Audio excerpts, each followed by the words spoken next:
Even as India's job scenario continues to recover after seeing a sharp dip due to the coronavirus pandemic, the competition for finding jobs is higher than last year. The job scenario in the country saw a recovery at a 12% year-on-year growth rate in August 2020, according to LinkedIn's labor market data. At the same time, the competition among professionals for jobs is 30% higher than 2019.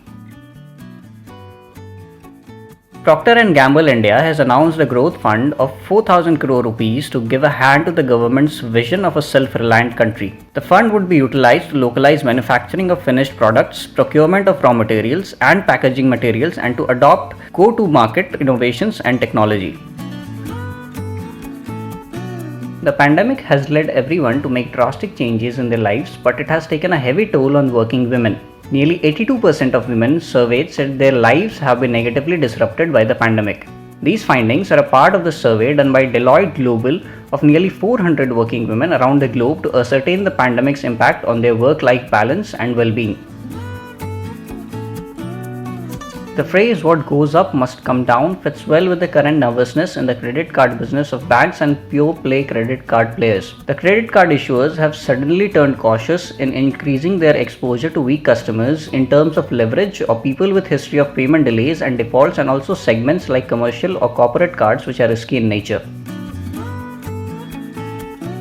The Japan Bank for International Cooperation has joined hands with State Bank of India to set aside $1 billion to help India's biggest automaker, Maruti Suzuki, by providing loans to the company's suppliers, dealers and customers through the SBI network. The amount is expected to help component suppliers, dealers and other part of the supply chain of Maruti Suzuki to meet their short and medium-term financial requirements.